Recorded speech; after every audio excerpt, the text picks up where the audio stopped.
do one other thing here.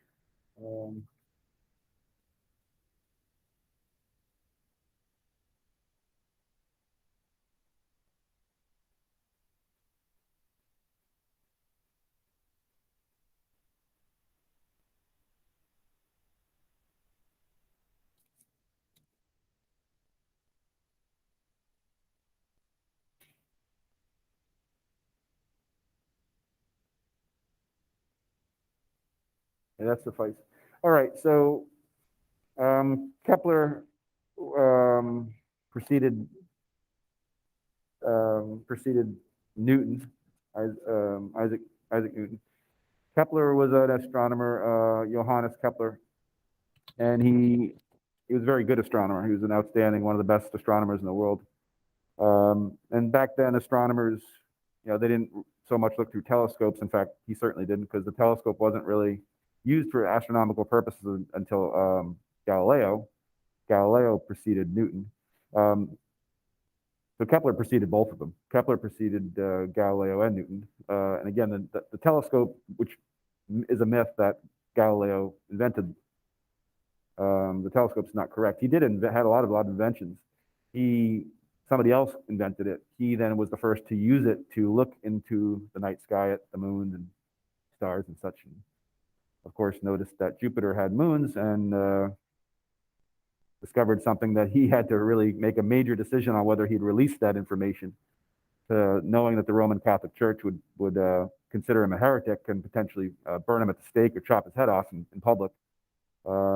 He still, held to science. A lot of those people back then did. They felt very strongly about their scientific beliefs and believed that everybody deserved to know the truth. And so he did announce, Galileo did announce that he saw moons going around Jupiter, which Roman Catholic Church at the time, the dogma of the time was that center of the universe is Earth, and all things revolve around Earth, period. You won't see anything in outer space revolving around anything else, because that's not true. Anything that's revolving around anything it's all revolving around us. We are the center of the Earth, and that was what it was for 1,500, 2,000 years. And even if people didn't believe it, you wouldn't dare challenge the Roman Catholic Church. They were the strongest power of the time, still are a very strong power. So yeah, he decided to outwardly announce what he discovered, and they ended up locking him up in his house for the rest of his life, which is sad. And so he spent the last, I don't even know how long it was, to be honest, but not a short amount of time. Last many years, he just locked in a house and died in that house. They literally imprisoned him in a house and said, if you want to do stuff, go for it. But whatever you discover won't come out of this house. Yeah, that was Galileo's story. He was 1600s. Kepler, I believe, was late 1500s. But anyways, in that time, like I said, you'd think, well, weren't they looking through telescopes? No, Johannes Kepler wasn't, because again, Galileo was the first one to get his hands on a telescope and point it up into the sky, and then he improved on its optics so that it worked better for astronomical observations. So what was Kepler doing then if he didn't have a telescope? They were actually just plotting out the positions. They knew how to make accurate measurements, angular measurements from the angle from the horizon up to a star. They were often good at making drawings and sketching out exact positions and measuring exact positions of certain stars or planets. That was useful at the time for navigation, of course, because at nighttime, boats would rely on that type of information as a map to navigate the ocean. So that's kind of stuff he did. But he discovered, certain things that he thought were true. After he looked at a lot of his data, after many years, he decided to publish some of his findings, and they're known as Kepler's laws of motion. So his first law was the idea that all orbits are elliptical. So he said there's no such thing as a perfectly circular orbit. A perfectly circular orbit means that the sun is actually in the true center of the orbit, and that there's no squashness. It's not a squash circle. A true circle, of course, R is the same in all directions. R going from the center to the side, or R to the center up, or R to the center to the left side. R is equal in all directions. That's the definition of a circle. And in addition, the sun would be exactly in the center. And he concluded it's not possible. He said, that nature has it such that the sun will always be pushed off to the side of the center, either to the right side or the left side. Because it's irrelevant depending on which side you're viewing the orbit from above or below. And so anyways, that's irrelevant. But he said that the sun would always be on one side, and that based on the idea that the sun is slightly pushed to one side, that causes all orbits to actually be considered ellipses. And that elliptical motion is the nature of all universal orbits, and that was his claim. That was his first law. All orbits, there's no circular motion. And so you again would say, boy, well, what a waste of time. You were teaching us about circular motion with the planets and everything. And I just point out that our Earth's orbit, for example, is like 99.8% a perfect circle.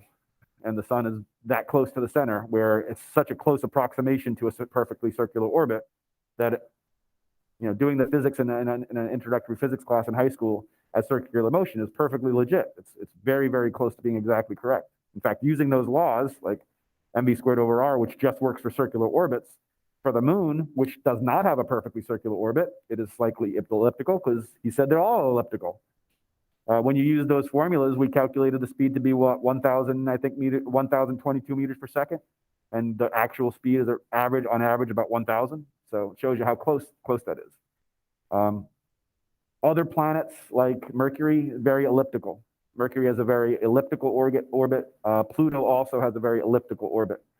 To be quite elliptical, more elliptical than just a little tiny bit elliptical like Earth, they have to be more squashed. And you may, be very familiar with an ellipse, or maybe not. I really don't know what you guys learned about in math class about ellipses, but the general idea of an ellipse,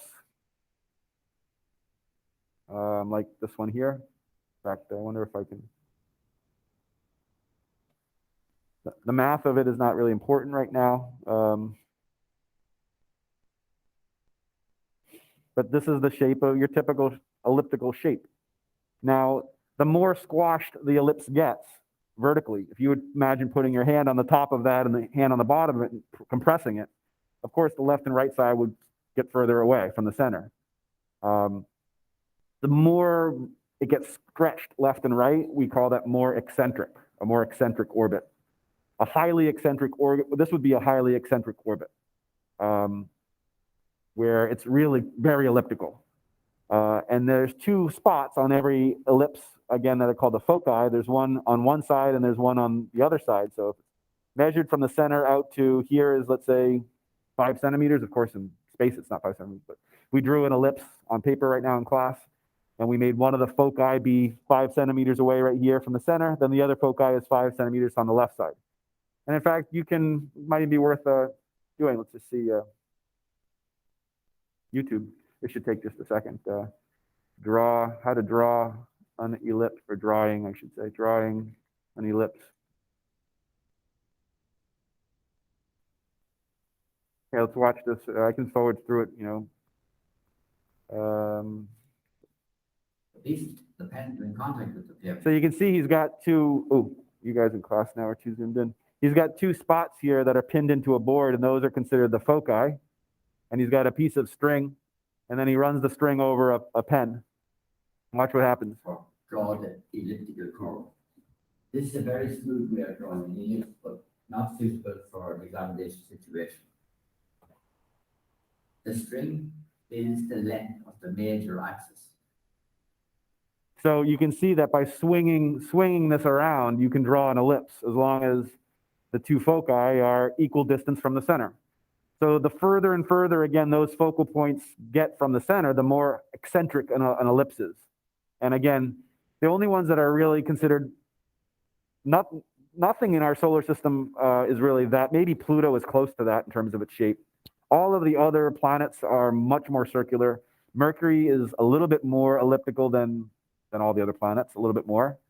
But the things that are out there that do have orbits that are very similar to that are comets. Comets have very elongated, highly eccentric ellipses in this shape. And it can take them hundreds and hundreds of years to come around the Earth, come around by the sun and then fly out away from the sun, and then before they come back around. One full revolution can be hundreds and hundreds of years. Because gravity, again, extends to infinity, right? We discussed that recently. And the sun's gravity, which is immense, can extend far, far beyond what you could even comprehend. which means objects like comets can get thousands of astronomical units away, where we are only 1 astronomical unit away from the sun. And in fact, if I were to pull up this here, which one second I had for you, where was that? Oh, yeah, right here. Right, this was the graph that you recently made yourself. It shows that Pluto was about 40 astronomical units. 1 astronomical unit, again, is the distance from us to the sun. It's about 100 million miles. We call that 1 astronomical unit. Pluto's the furthest planet, which isn't even considered a planet anymore, but it's still out there, and we can still talk about it. Pluto is about 40 astronomical units away. So when you're talking about comets, comets can go up to thousands of astronomical units away. Thousands. They go so far out you can't even imagine it. And the fact that they eventually stop and turn around and head back to the sun tells us that the sun's gravity extends that far, has enough pulling force out at that distance to finally stop that comet and say, you're finally coming back. And it could take hundreds and hundreds and hundreds of years before they finally come around that elliptical orbit and swing around Earth. This discussion of elliptical orbits, in my opinion, would be mostly geared towards discussing comets. So let me go back to here and show you the next. So if this was a comet, which it's not, I think it would be even more elliptical than this, but this kind of brings us into this brings us into Kepler's second law, which, by the way, he made 3 laws. Do you think Isaac Newton wanted to be like him? I don't know, maybe. In his life, right, Isaac Newton was born on the day that Galileo died, interestingly. Newton's first law of inertia, an object in motion stays in motion, an object at rest stays at rest, is Galileo's law. Isaac Newton stole that from him and called it Newton's first law. And then he went on to create 3 laws just like Kepler. Kind of a wannabe in my mind.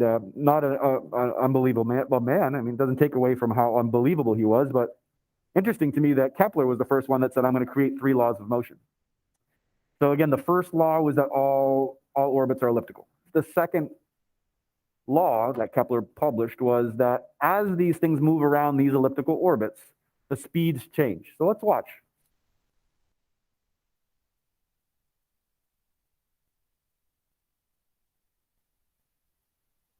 Oops, let's try again. I watched over one more time. Oh, sorry. Sorry.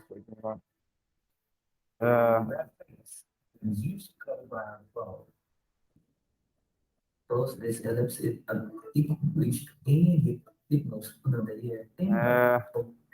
just wanted to see one good, and let me lower that. So sorry, that's so loud for you guys in here. I'm just trying to find one good. Doesn't really matter which video it is. I guess I can go back to the old one. Just the old one only lasted like 9 seconds. Yeah, this one doesn't really have a good animation of that. All right, let me so I can go back. Kepler's second law.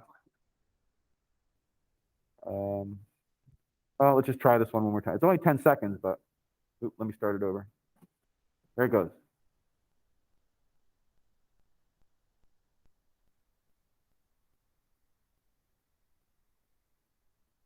I wish it went a little more, but you'll notice that it's actually slowing. As it gets further away, it's slowing down. And then from this position right around here, where it's at its furthest distance on the left here, furthest distance from the sun, called that aphelion, is a position where a planet is furthest from the sun. It's at its slowest, moving at its slowest speed there. Like I said, for orbits that are more circular, the speed varies by a small amount. If the average speed of the moon as it goes around, which is close to a circle, if the average speed of the moon is, let's say, 1,000 meters per second, then maybe there's times when it's going 1,020 meters per second and other times where it's going 980 meters per second. So you'd see that the deviation from the number 1,000 is quite small. Yet again, when these things become more and more squashed, more and more elliptical, the variation of speed on both sides can become very significant. And that's kind of what they were showing here. I just wish they showed more revolutions. When it reaches this furthest point, it was at its slowest. And as it comes closer and closer, it's speeding up right now. And then it really speeds up and whips around this other side quite fast. When it's at this point, when it's at its closest approach to the sun, which is called the perihelion, it's moving its fastest. It has its greatest speed there. And then as it continues now past that point, and these distances, if you think of these lines as r, you can see that r is getting larger, right? It's getting further and further away. And we already know what the effect of r is, right? At further and further distances, things all move slower and slower. We already established that for circular motion when you made your graph, right? Things that were further away had less speed. The reason is really an energy thing. If you want to think of it in terms of energy, which is our next unit, but you did learn energy as freshmen, you certainly recall potential energy and you recall kinetic energy. Potential energy is the idea that a system can store energy for you in a variety of different physical ways. In this case, gravitational potential energy is the idea that a sun-planet system, the two of them, when they move further apart, they have a certain amount of energy, total energy, which is called the total mechanical energy. That might ring a bell. It's been a while for many of you. The total mechanical energy is the potential energy plus the kinetic energy. Now, the sun, of course, in this example, isn't really moving that much because it's just so massive. So more or less, we're looking at the motion of this planet and saying that there's times when it's moving fast out here where its kinetic energy is very high, and therefore, also, I didn't mean to say that. There's times out where it's out here where its potential energy is very high because it's very far away from the planet. Just like raising up a car way up into the air, further and further from Earth, more and more potential energy. You might recall MGH, the potential energy on the surface of an Earth increases in proportion to H, it's MGH. Higher and higher objects, as you get further from a planet, your energy gets, that mechanical energy is stored as potential energy. Then when you drop the car, of course, the potential energy turns into kinetic energy, and the closer and closer the car gets to Earth as it's falling towards Earth, the faster and faster it's moving. And all of that potential energy turns into kinetic energy on impact, right before impact, right? So if you brought a car all the way up into, way up into the air and it had MGH turned out to be 10,000 joules of energy out there, and someone said, all right, we're going to release it. How much kinetic energy will it have right before it smashes into the ground? How much kinetic energy will it smash into the ground with? Well, it's starting up there with 10,000 joules of potential energy, 10,000. All of that energy is going to turn into kinetic energy, and it's going to smash into the ground with 10,000 joules of kinetic energy. And there's this constant back and forth between potential energy and kinetic energy. And those old school examples from freshman year. Same concept still holds. At this position, it does have some kinetic energy because it's still moving, but it's got most of its total energy is potential. As it comes around like this, it's like, think of it as falling towards the sun because these distances are actually getting shorter and shorter, right? These are shorter and shorter lines of distance, which is like the car falling towards the Earth, which tells us that it's falling towards the sun, like the car falling towards the Earth, which means it should be speeding up, and it does. When you observe it, and Kepler certainly determined this, he said they definitely speed up. And they speed up faster and faster and faster. And then, of course, when the distance is really small, the gravity force is really strong at that point as well, right? Because the gravity force from the sun is inversely proportional to distance. So at small distances, you got massive force, and the potential energy is converting to kinetic energy as it approaches this close point. So you're going to have a really high speed at this point. And then again, as it comes around, the opposite happens. The kinetic energy starts to decrease, turning not into just nothingness, because that's the conservation of energy. Another might ring a bell. The conservation of energy is that energy can't just vanish from the Earth or vanish from the universe. That something can lose energy, but that amount of lost energy must turn into some other kind of energy. It must be transformed into some other kind of energy. So as this planet comes around here, it is slowing, losing kinetic energy, but that amount of energy is turning right back into potential energy. And then you come back around and you get to start the whole cycle over again. So I'm not just showing you the idea, which I wanted to do, which is that the speed slows as it gets furthest away and then accelerates and gains speed as it gets closer, but providing to you a physical description as to why, because, well, if you got a writing problem, you'd have to know why. You'd have to have even some sense of why. You'd have to, take your best guess as to writing why. Why is it? It's one thing to say, I know such and such. quite another to say, I know such and such, and this is why this such and such is right. That goes from memorizing something to actually showing understanding. So I was trying to provide you with those two scenarios or two descriptions. From an energy point of view, it makes sense that it's going to have a very high speed as it zips around the sun, as well as from a gravitational force standpoint, which is a very weak gravity force from the sun way out here, which means that maybe it would be moving slower like Pluto, which you guys determined is moving slowly.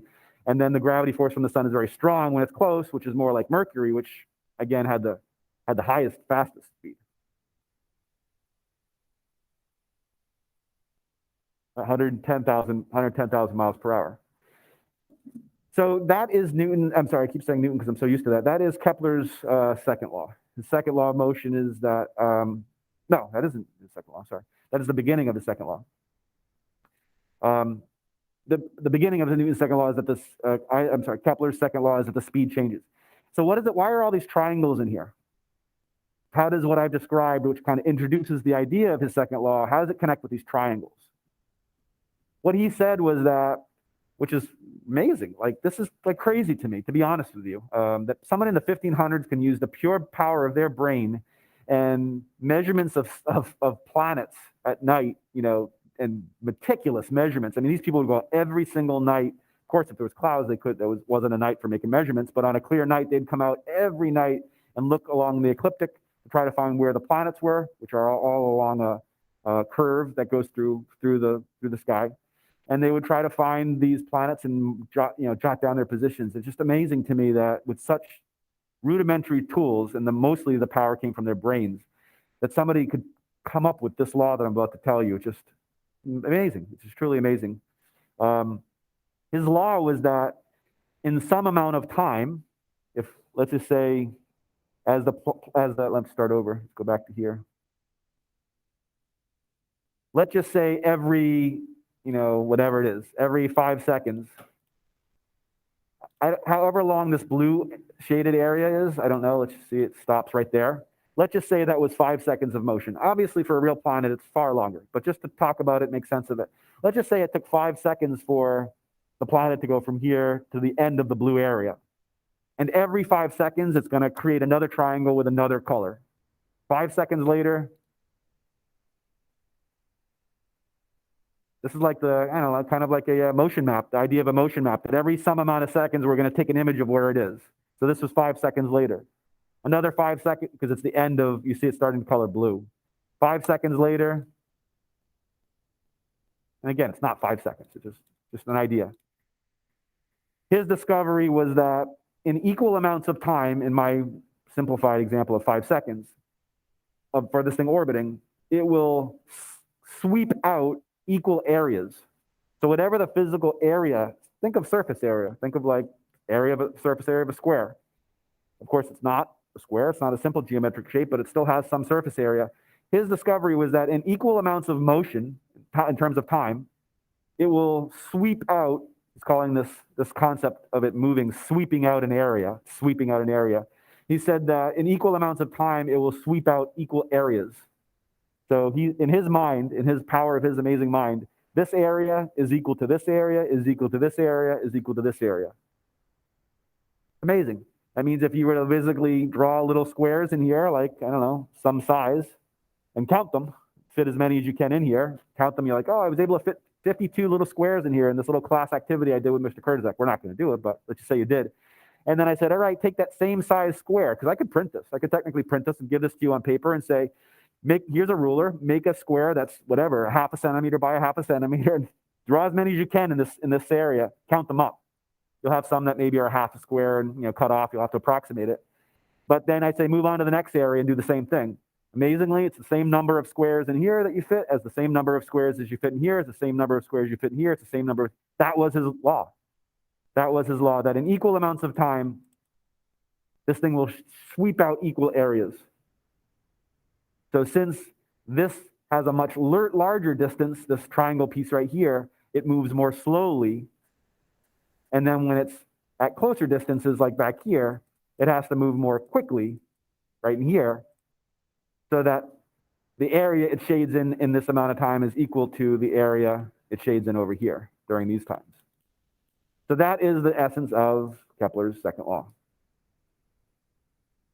But the main ideas that usually come through on AP multiple choice questions are normally about the speed. They're normally going to, and they will show images of an ellipse. They'll show the image of a planet. They'll have an arrow pointing to it that says planet, or they'll have an arrow pointing towards it that says comet. They'll say arrow pointing here that says sun. And mostly, again, they're multiple choice questions relating to the speed.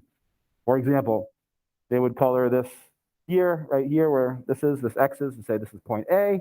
On an AP multiple choice question, this is point B, this is point C, and this is point D. And the question is, at which point, A, B, C, or D, does the comet have the greatest speed? Or at which points A, B, C, or D, does the comet have the least speed? If it came into a free response question, they might ask you to write about it. And you'd have to write about those things I discussed. But generally speaking, that's what they focus on. The change in speed as it goes around its orbit. And comets very much do whip around. They come in and then they whip around the sun and they head back out. Halley's Comet, by the way, takes 76 years. I actually saw Halley's Comet. Halley is Halley's Comet, if you've heard of it, is named after an astronomer whose last name was Halley. It chose that name to honor him, Edmund Halley. And when I was 6, my dad took me to something. To be honest, I don't remember where the heck we were. I just remember he brought me to some science thing where they brought us out at night to look through a telescope and look at Halley's Comet. And it was pretty cool. I can remember to this day.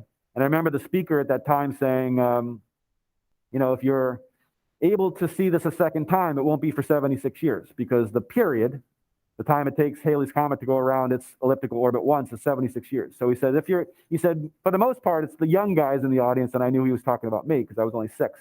He said, if you're lucky, you'll get to come out and see this again 76 years from now. If you're 5, well, when you're 81, step outside again, and it will visit you one more time in your lifetime. So I surely have an intention of going out when I'm 82 years old to look through a telescope and see Halley's Comet again. But that's relatively short. Some of their periods can be, again, hundreds and hundreds and hundreds of years. All right, moving on, we're going to go to move on to Kepler's third law. And I'm going to give you something to do. Let's see if you can derive his formula. I think you can, so let's give you that challenge. I'll give you a step in the right direction. You've probably seen it, but how closely some students are looking at those equations and steps are in textbooks, who knows? Some probably glaze over it, some so-called skim. Some probably really look at it and try to understand it. There's probably a massive variation in attention level that students have in this, even in our class of AP students, when they're looking at textbooks, I'm going to guess. But that's fine. I mean, everybody's different. But for that reason, I'm going to suggest that you try it. So take out something to write with. Please.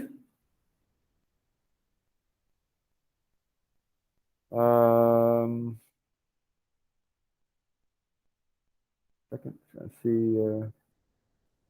Yeah, okay. All right, wondering, was I recording? Yeah, I'm recording. All right, I'm going to go back to this. Okay. All right, where's my, okay.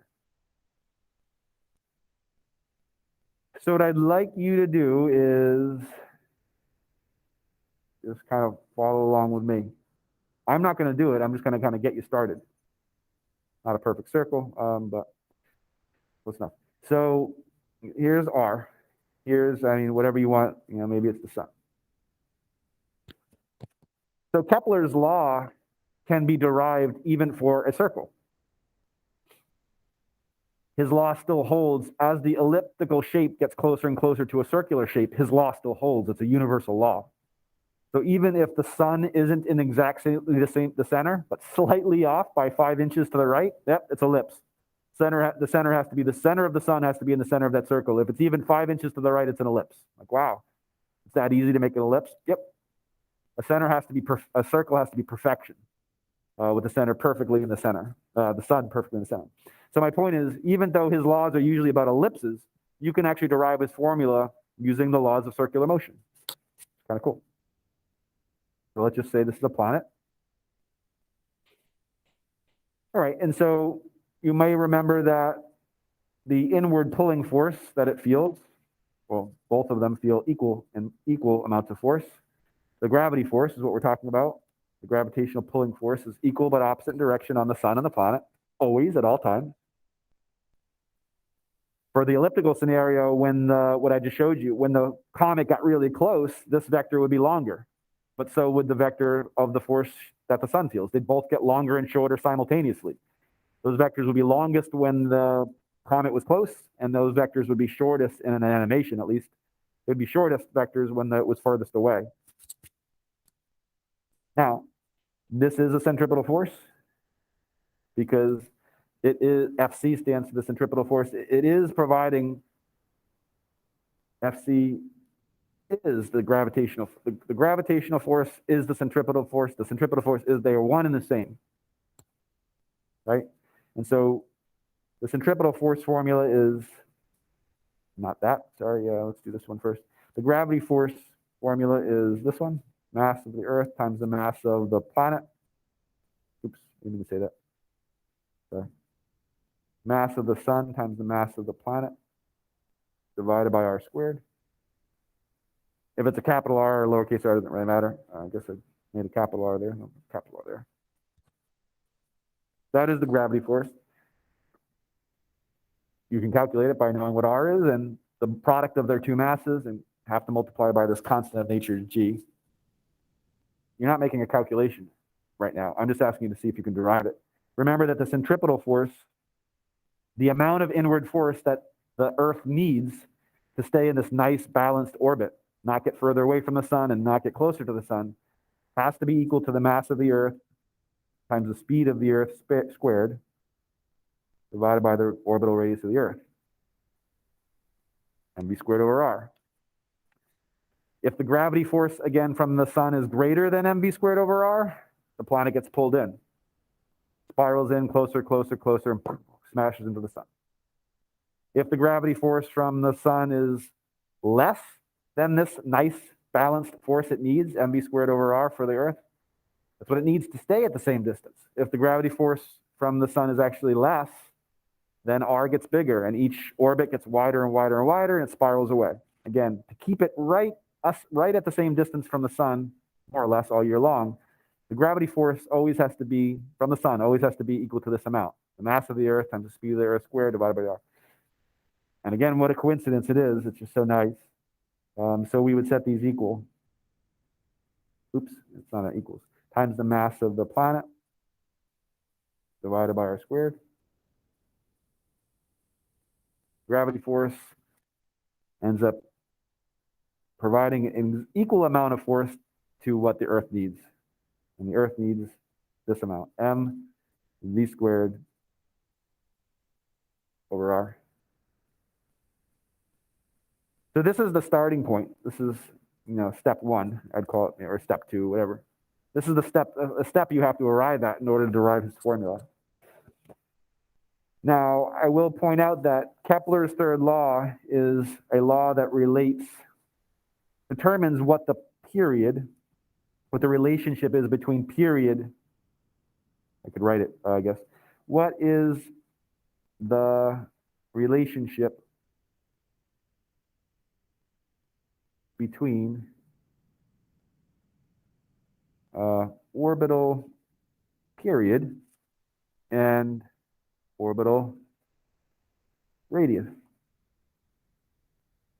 That was the question he tackled. So he didn't just lay down conceptual laws like we just talked about. He then tackled the math. Amazingly, we're using Isaac Newton's law to derive it, and Isaac Newton wasn't born until 2 generations later, right? We're deriving Kepler's law with a formula that a man named Isaac Newton created 2 generations later. So how in the world would Kepler have been able to do this? He was able to answer this question, which 2 generations later, Isaac Newton comes along and creates this formula. And when he works it out, the theory of combining both of these laws come from Isaac Newton. He works out the answer to this question using math and deriving the formula. And sure enough, it's exactly what Kepler guessed is exactly correct. How did he do that? You know, I mean, it's just amazing. He used his data, I guess. He used the data that he had from plotting the positions of planets. It's incredible. But there is some relationship between T and R, where capital T stands for the period, and R stands for the orbital radius. They're not directly proportional to each other. That would be far too easy. What I'm trying to just say is, what is this proportionality? Is it 1 over R? Is the period of the planet proportional to 1 over R? Is the period of the planet proportional to R squared? Is it R cubed? Is it R to the 1/3? I mean, who knows, right? That's where experimental physics comes into play to answer those questions. You can guess at the relationship, but what is the exact details? Is there a square in there? Is there a cube in there? That's what we're tackling. This is, again, not saying that they're proportional to each other and directly proportional. They're not. How would we do that? I'm going to have you try. You'd arrive here, and then I will say to you, use v equals speed equals distance over time, right? For constant speed motion, we're approximating this as a circle, which is constant, moving at a constant speed. Again, as it gets more elliptical, the variation of speed can actually change quite a bit. But we're deriving this using the uniform circular motion criteria, which is constant speed motion at a constant distance r. So the speed, approximating it as constant, should be distance over time, which I remind you, for one full revolution is 2 pi r divided by t. You're definitely going to want to plug that in here. I'll let you try now. Substitute 2 pi r over capital T. Capital T is the orbital period, how long it takes to go around once, in for v. You're going to end up with a bunch of stuff. It's going to be a lot of stuff in there. But stay with it. Don't get, it'll be easy to be like, oh, there's too many things in here. Try it. Just try it. It's a good challenge for especially kids like you. What are you trying to do ultimately once it's in there? You're ultimately trying to solve for T. T equals. Capital T equals. And if you can work that out and simplify it as far as you can, and that actually becomes more of the challenge is, can you simplify it like you always are asked to do in a math class? Combine like terms, simplify here, cross out here. If you can do it, you'll have derived his formula. And then we'll talk about it. After that, we'll do some simple examples of how it plays out in an AP multiple choice question. And then we're moving on. Give it a try. Give it a few minutes to give it a whirl.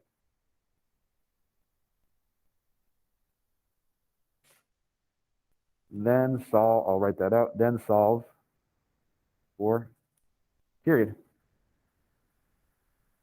Because again, his formula, his third law is a statement that says the period of a planet is what? Is proportional to what in terms of R? Probably read about it already, but at least, see where it comes from. All right, give it a go.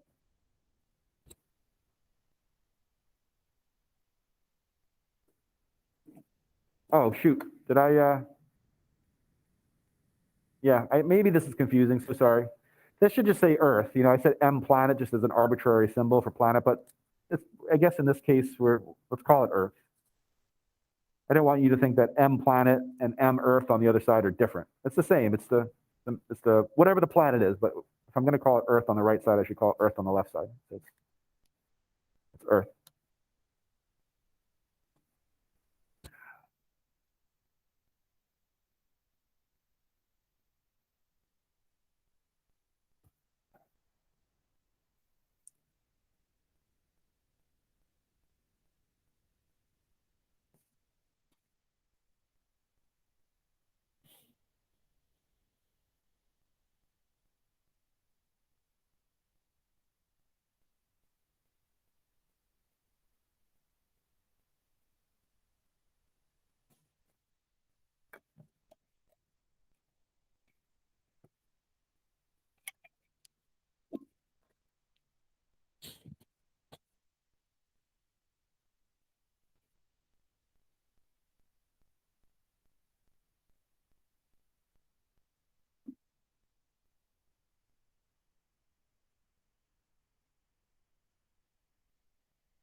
And I didn't mean to, R is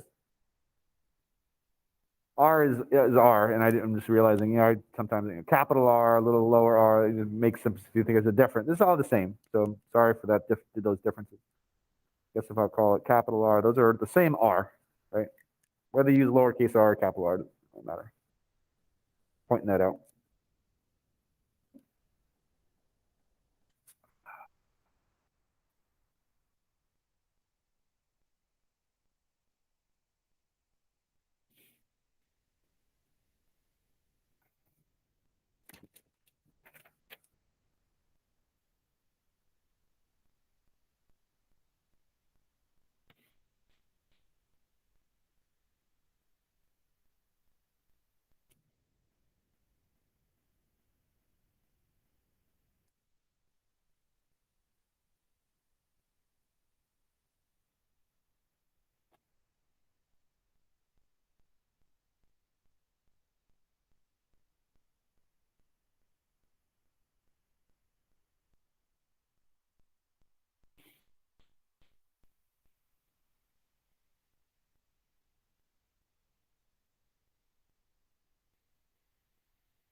All right, just another minute or so, and then I'll kind of review it with you.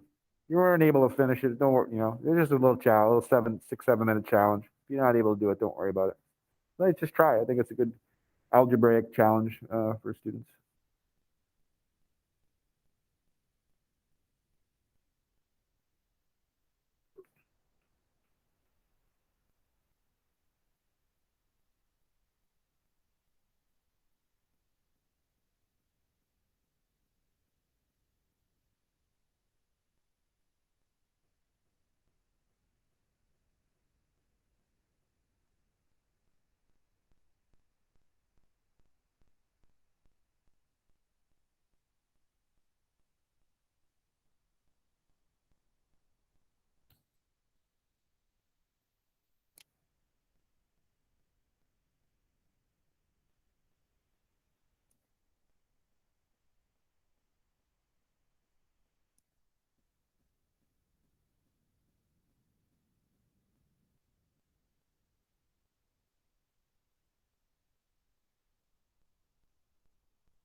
All right, so let's give it a go. I don't want to spend too much time on that, but let's just see. So I don't mind showing that now.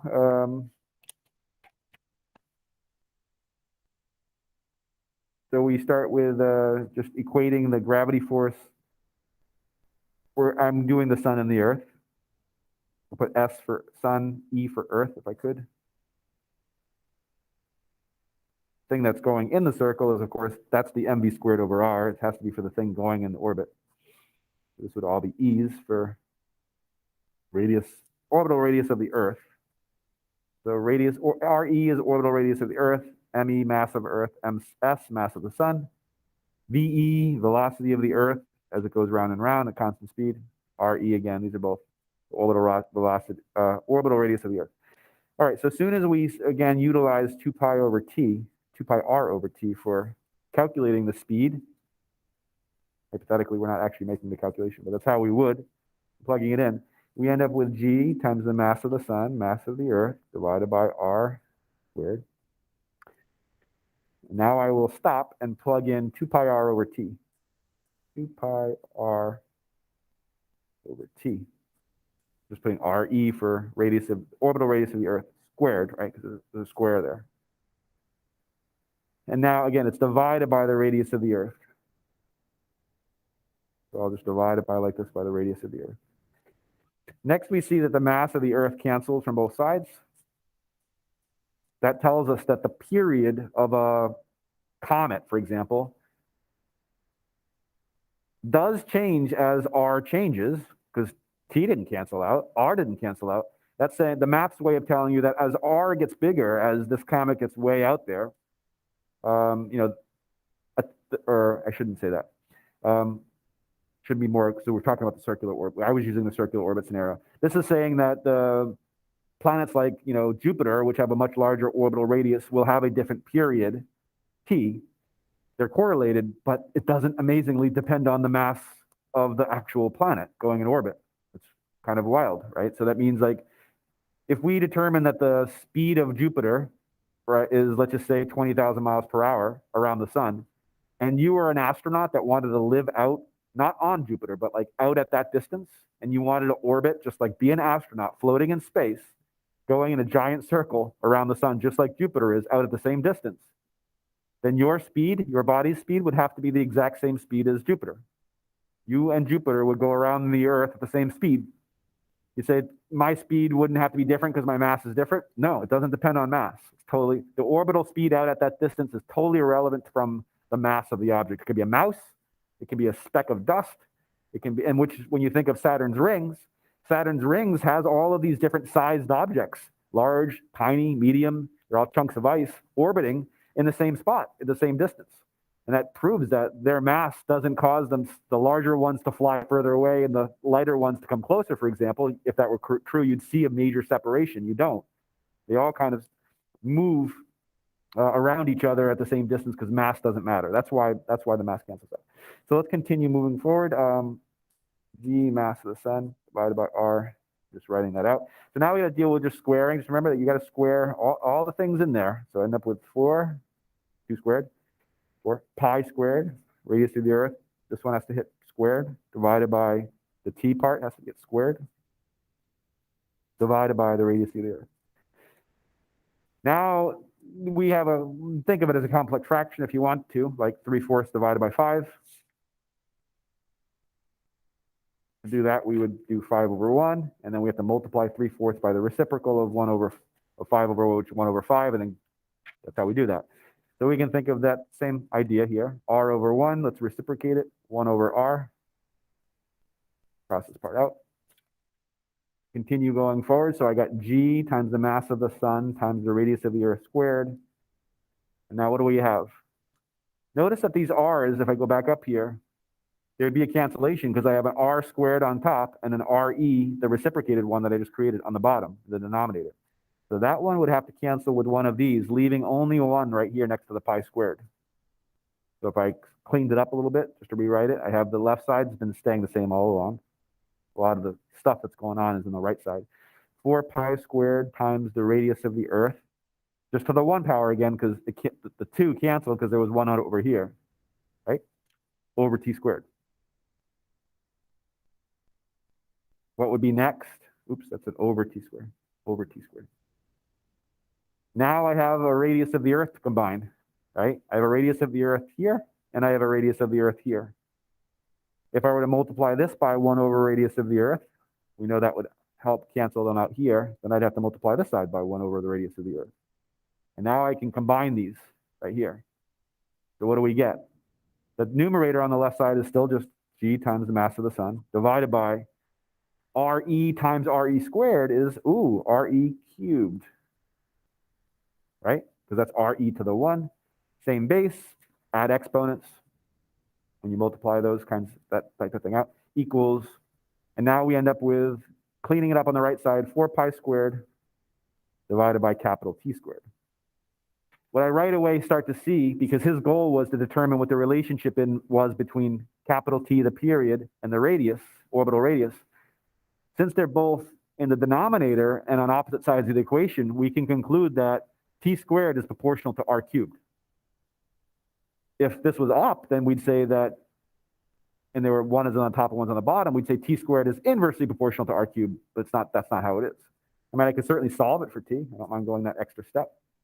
I'd have to multiply both sides by T squared, right? Now I'd have T squared times G or MF. I'm just doing this last part over RE cubed equals 4 pi squared. And then I'd have to move my RE cubed over to the other side by multiplying both sides by RE cubed. These would cancel. And finally, the last thing to do would be to divide over G times MS as well. G times MS, divide this side by G times MS. And G times MS finally cancels, and it shows up on the right. And finally, I've got something. I've got T squared equals 4 pi squared times the radius of the Earth, orbital radius of the Earth cubed, divided by G times the mass of the sun. And you can really think of this stuff as constants. For our solar system, the mass of the sun, for all the planets, it's the mass of the sun, right? You can talk about Mercury, Venus, or Earth, and in all of those pairings of a planet with the sun, the mass of the sun is the same in all. The mass of the sun is the host star in the center. It's constant for our planet, our solar system, right? So if you wrote this in a way to just kind of group all of the constants into a bundle, that bundle would be this bundle. These are all constants. 4 pi squared, capital G is constant of nature, mass of the sun, times R cubed. And finally, we see the result. T squared is proportional to R cubed. That is his final publication for Kepler's third law. He concludes that the period of any orbit squared should be proportional to the radial orbits of that planet cubed. Wow, that's some pretty mathy stuff. Like, that's incredible that he did that again. He concluded that by just looking at the data of his measurements for the planets in the sky. Again, the formula we used came from, both of these came from Isaac Newton, and he wasn't born until 200 years later. Let's check to see if it's right. In fact, if I solved it for T, what would I get? This is the last step that's important. If I square root both sides, or maybe it confuses students to see it as a square root. Let me write it again. If I solve for T, I would technically have to raise this. It's kind of messy, sorry. If I wanted to find out what T was proportional, not T squared, I would have to go like this to the 1/2, right? If I raise, which is the same as square rooting, I'm just writing it a different way. And then I'd have to do this side to the 1/2. Essentially, I'm square rooting both sides to find out not what T squared is proportional to, but what T is proportional to. Because technically, that's what we were asked to do. So when I do this, I'd have to multiply my 2 times 1/2. So I'd end up with T, and I'd end up with 2 times 1/2 is proportional to R, and then multiply the 3 times 1/2. What is the result? Well, 2 times 1/2 is just 1, right? So this is just T, 1 to the 1/1, which we would write, is proportional to R to the 3 halves. Interesting result. Unusual for sure. You don't see that kind of stuff in physics very much. Things with cubes and one fractions and the exponents are very, very rare. This, again, is just another way of writing his law. So how would we test it? Let's just try. It means if R were to go up by a factor of 2, and why not, let's use Earth, which is 1 astronomical unit from the sun, and compare it to Mars, which is 2 astronomical units from the sun. Let's conveniently pick that pairing, since this is a 1, by the way, this is a 2. Since Mars is, well, 2 times further from the sun than Earth, pretty close to almost exact. Great, let's test. Like, we have data online. We have data on my graph to test if it's true. What would this theoretical prediction predict? Well, let's read it. If R were to increase by a factor of 2, T would also increase, because they are proportional to each other, not directly proportional to each other, but proportional to each other. T would increase by a factor of 2 to the 3 halves. 3 halves, by the way, is 1.5, right? 3 halves is the number 1.5. So T would increase times a factor of 2 to the 1/2. What is that number? 2 raised to the 1.5. 2.83. Interesting. So that tells us that the period would increase by a factor of 2.83. Not by 4, because 2 squared would be 4. Not by 2, because that would be 2 to the 1. In between, because 1.5 is in between those, right? But it doesn't work to be like the number 3. That's just how the math works out. Let's test it.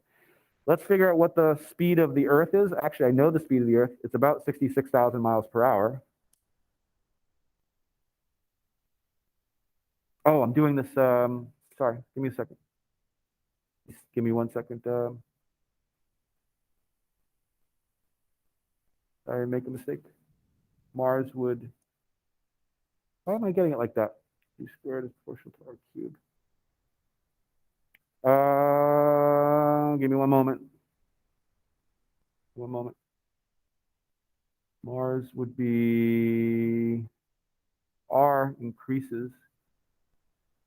That's not. Why am I feeling like something's not right about this? If R increases, the period would be less. Right?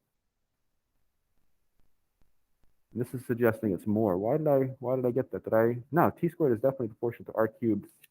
If R doubles 2.8, for some reason I know it goes down by a factor of 2.83. So that's confusing to me. I don't know. I have to think about that. But let me look at the data. Let me just see what the data table shows, and then I'll give you a.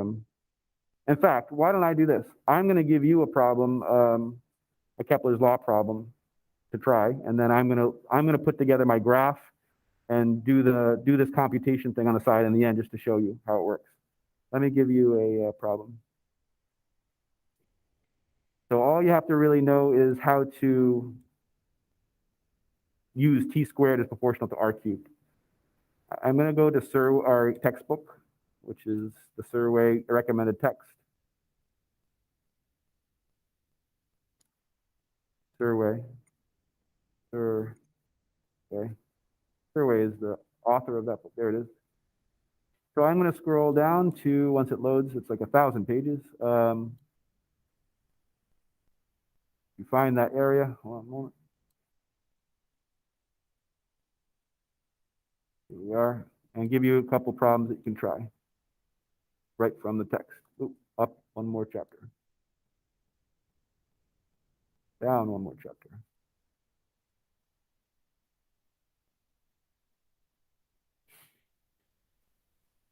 Huh. 1 second. So sorry. I thought that was chapter 5. But,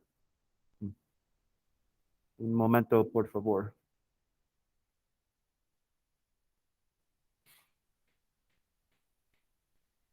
Oh, they have it in chapter 7. Huh? Okay.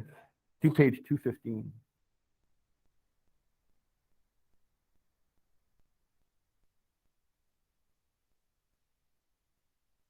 All right, so there is, I'll zoom in on it. Oh, there's the data too. Cool. They actually have the data table of all of our planets. similar to what you had before. They have t squared as before. A by the way, is just the same as r, proportional to r cubed. And they actually have, that's what we just derived right here. All right, so let me go down. I'm just going to pick some problems from that section for you to try. There's a section that should say Kepler's laws. Kepler's laws, there it is.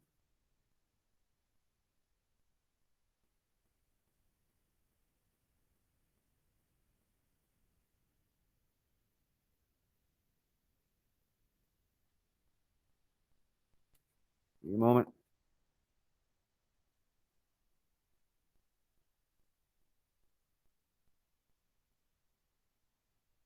You could try number 43.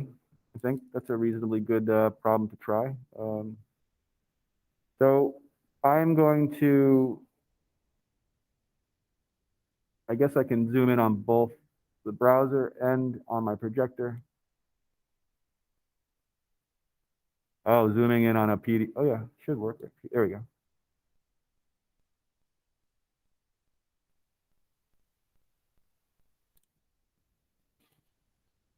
And let me see some, one more moment. Try number 43. So I think you can all see this. For you guys in class, I will zoom out a little more.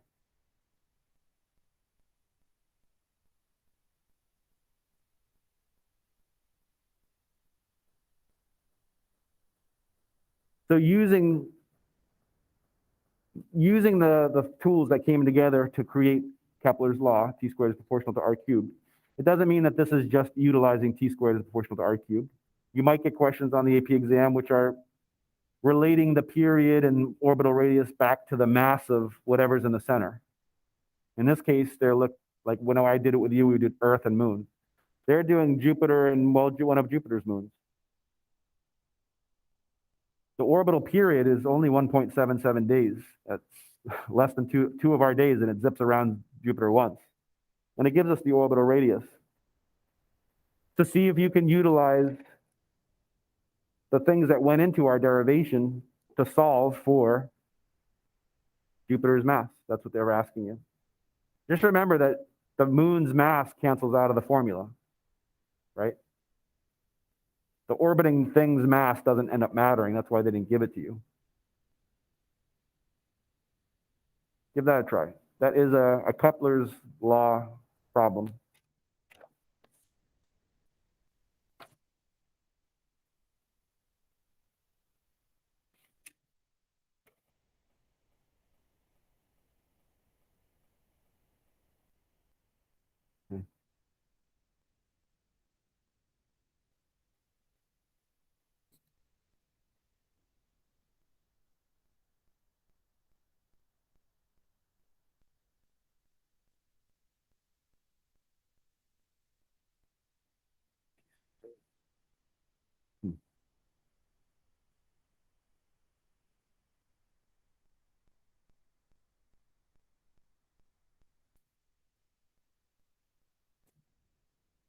I will just give you one forewarning.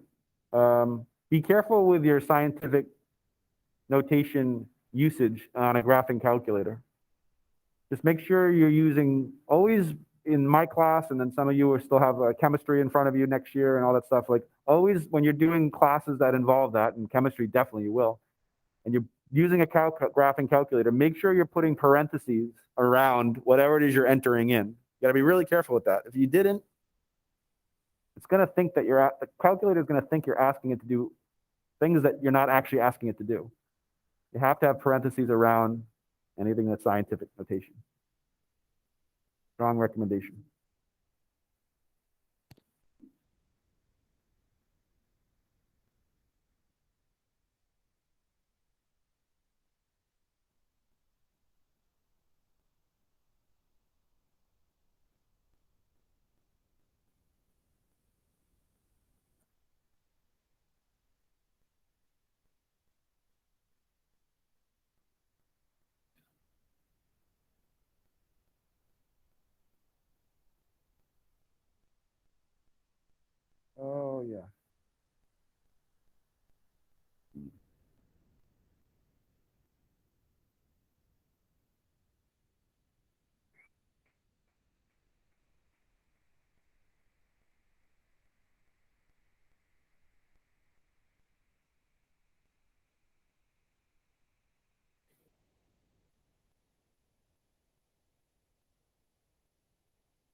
I am going to add one more problem to what I'll ask you to do. We have about 7 minutes left, so even if you don't finish it, it's fine. Just use it up, use up your time. I'm only going to give you probably 2 problems relating to this topic, at least from my problems that I'm going to give you. And then I might assign a couple AP Classroom problems relating to this topic also. And I just realized finally what I was thinking before with the T squared is proportional to R cubed. I was thinking speed for some reason. Why I wrote down speed. That wasn't a speed formula. That's period is proportional to R cubed. So I'll come back to that in a moment. I keep working. I will add one more problem before you leave for you to try.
Oh shoot.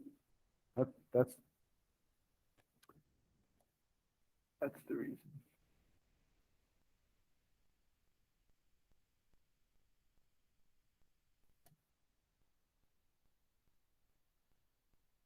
I will comment that if on an AP exam, you could have to do a calculation like this. It would be a free response question. If they did, they'd have the whole data table. I've seen them do it before. It's not common, but they do. They provide literally the whole data table for the whole solar system and then ask you a question about one of the planets and then ask you usually to derive a formula and then make a calculation. Of course, the answer isn't in the data table. They'll make sure that they've removed that from the data table and then ask you to calculate it, calculate something, maybe the period.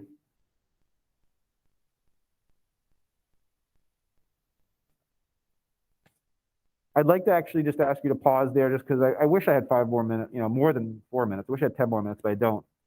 Because I think most of you would be able to work your way through that problem. I'd like to just go back to what I was talking with, because I'm going to give you a problem, another problem. Like I said, I just want to come back to this. Couple mistakes that I was making mentally. Number one, Mars is not 2 astronauts. I don't know why I thought 1 and 2 astronauts. It's not. It's 1.5. Looked it up because I realized something was not right about what I was remembering.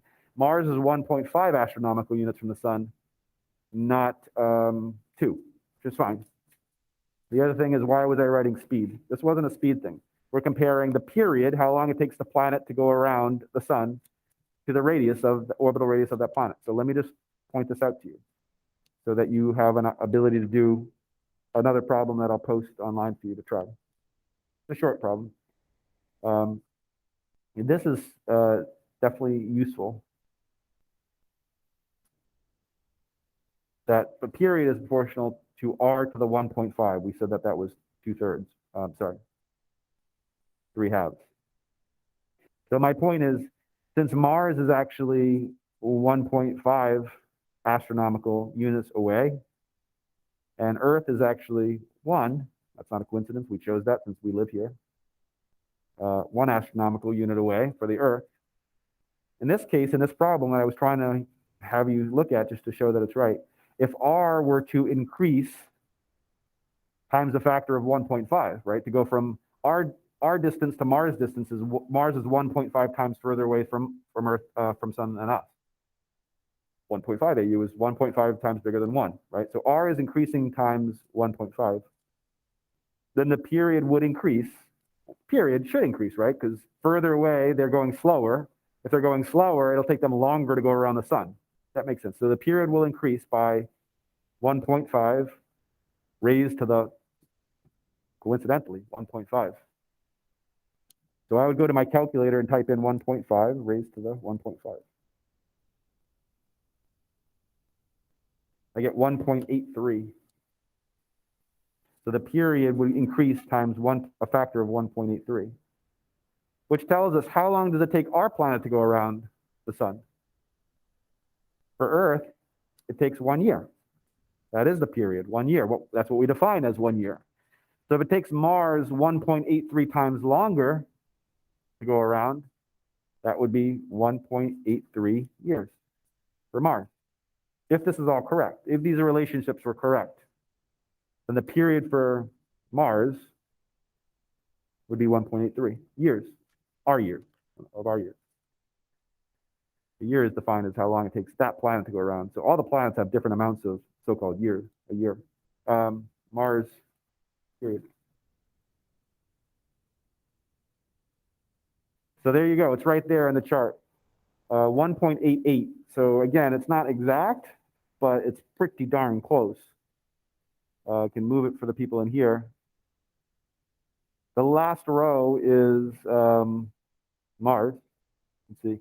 And all the way across, the period is 1.88. Using our proportions, it came out as 1.83. Again, why not exactly the same? Because the orbits are not exact circles. They're close, super close, and for that reason, calculations will be really close, but not quite what they really are, because they're slightly elliptical. Mars orbit and Earth orbit are slightly elliptical.